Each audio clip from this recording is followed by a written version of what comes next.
I'd like to welcome all the delegates from different countries who have come here for the summit.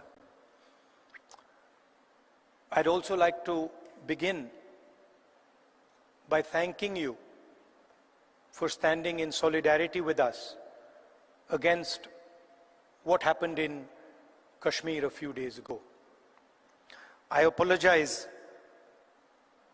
I was supposed to be here yesterday, but I was forced to cancel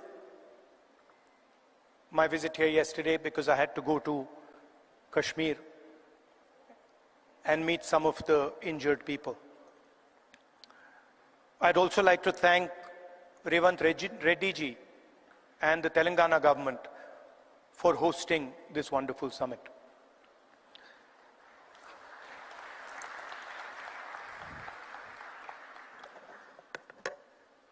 As we all know, politics, democratic politics, has fundamentally changed across the globe. The rules that applied, I would say, a decade ago, simply don't apply anymore. Sometimes, when I speak to younger members of our party, I tell them that what was effective 10 years ago, the tools that worked 10 years ago, simply do not work anymore. They cannot face the concentration of capital, modern media, modern social media.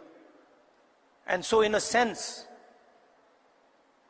the old politician is dead, and a new politician, a new type of politician has to be constructed. And that really is the challenge in front of all of us. What does this new politics look like? What are the ideas that emerge from this new politics?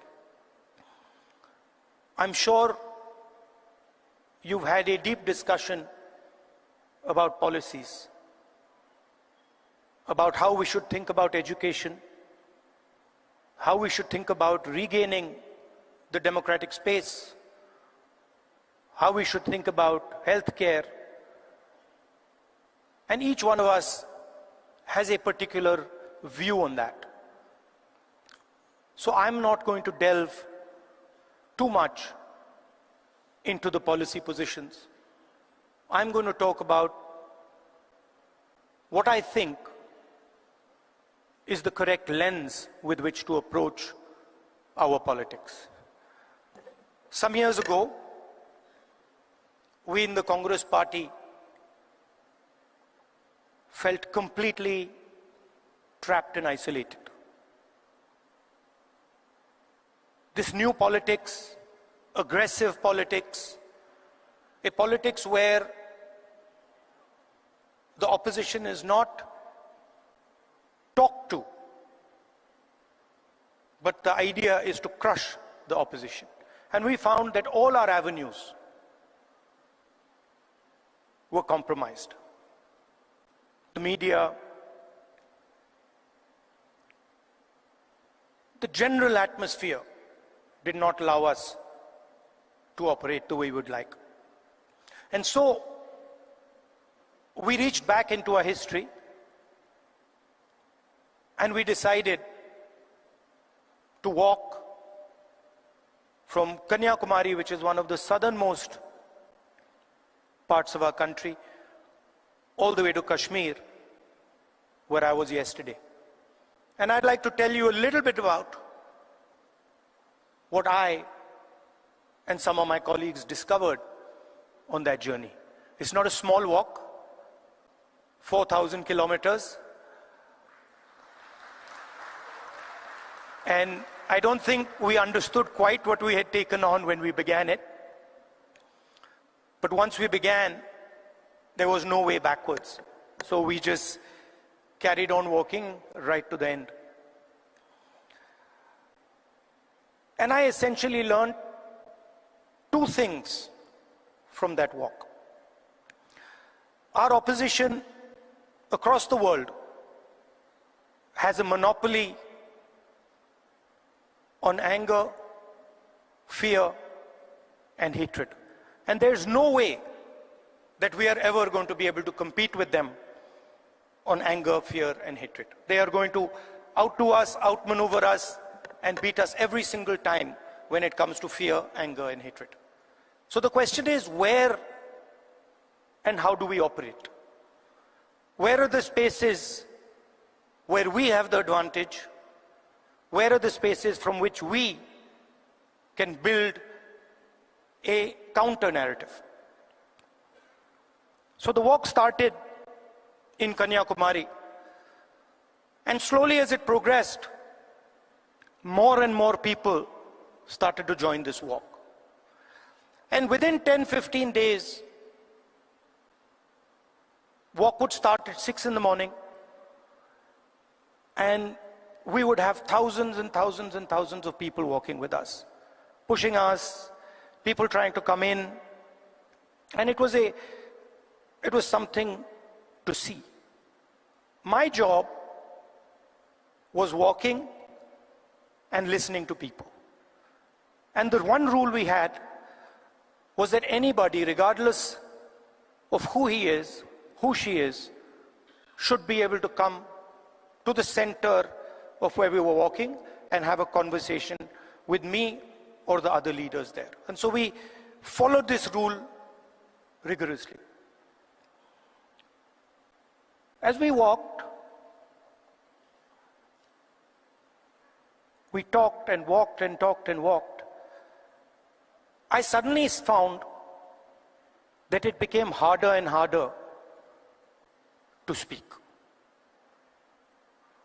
As politicians, we are trained to do this. We are trained to come on stage and talk.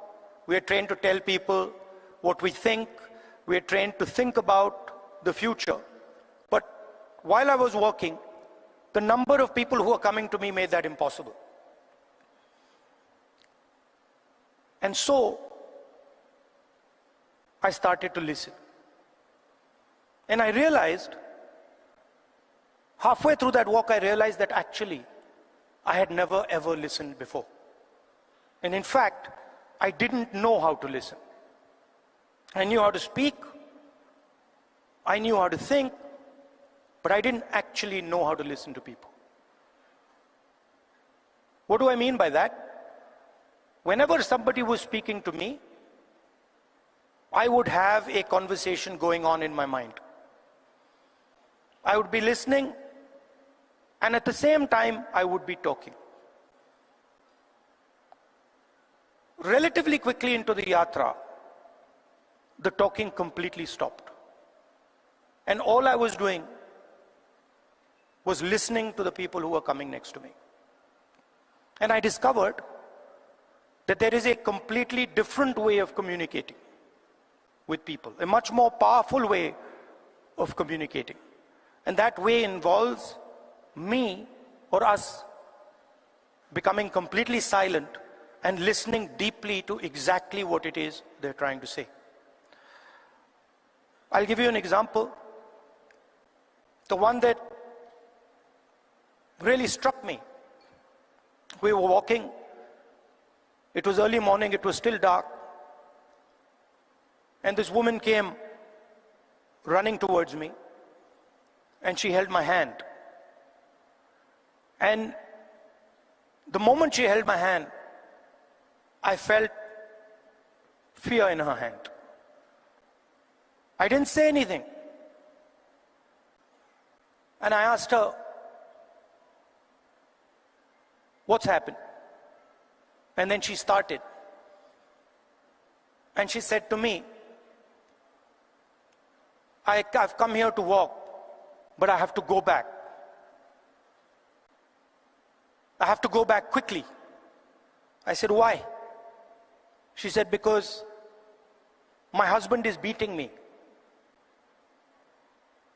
My husband is thrashing me, and I have come here to this yatra.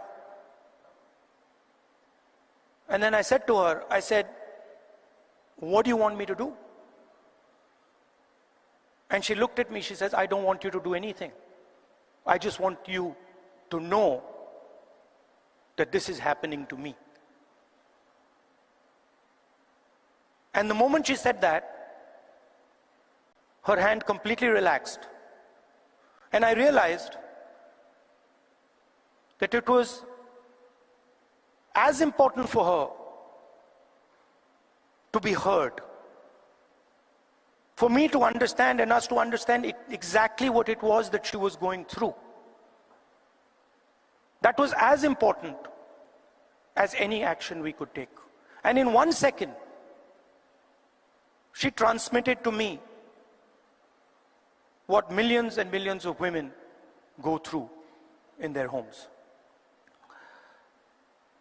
So our opposition really does not know how to listen, because they already have all the answers. They know exactly what is supposed to be done. And this is completely flawed, because it is the people who know what has to be done. And if there is one thing that we have failed at with all the social media and all the modern communication methods, it is that we have, as politicians, failed to deeply listen to what our people are trying to tell us. And this is the space where we can really operate, because our opponents have completely vacated this space. They're not there. They don't exist there. The second thing I learned, even more powerful than listening properly, on the yatra, it suddenly struck me, something struck me, that when it comes to people I'm close to, my mother, my sister, my friends, I'm very comfortable using the word love. And it struck me that I'd been in politics since 2004.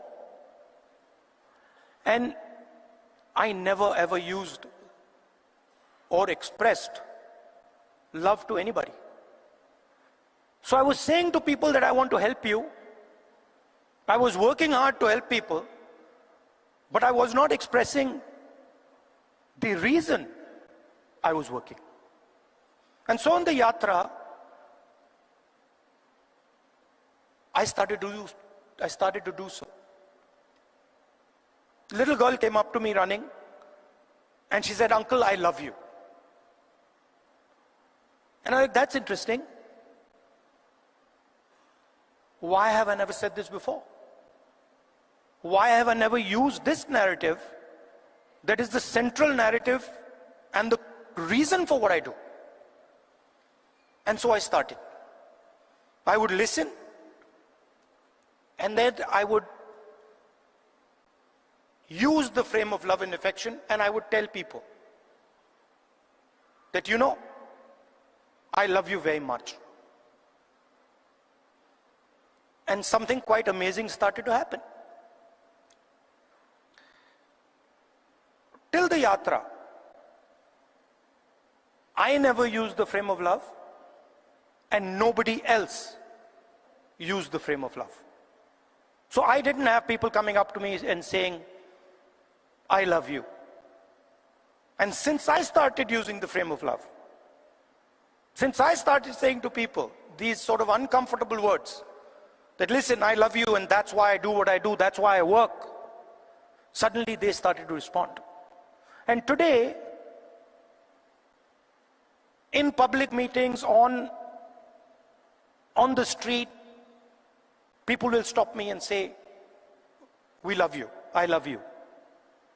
And the powerful thing about that is it starts the conversation at a place from where it's very, very easy to operate.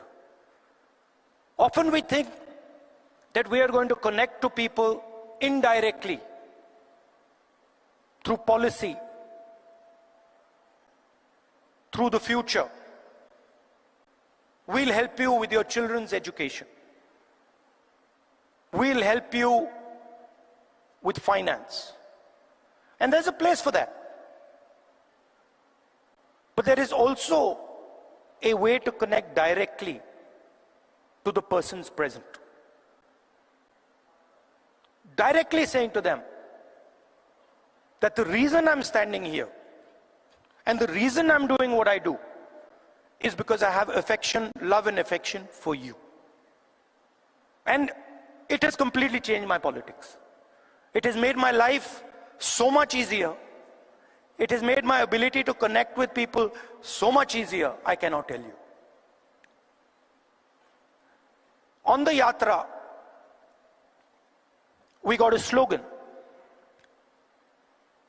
The slogan in Hindi is Nafrat ke bazaar mein mohabbat ki dukaan, which people who understand Hindi will translate. But what it basically means is that in a marketplace of hatred, you are opening a shop of love. Now, this slogan became very, very powerful in India. The idea that no matter how much hatred someone spreads, the biggest and most powerful way to disrupt them is not to copy them, not to argue with them, not to fight with them, but right in front of their hatred, to place the idea of love and affection. So that, I think, is a framework, a potential framework for our politics. We can disagree on policies. In fact, I'm sure that every single one of us will disagree on some policy matter or the other.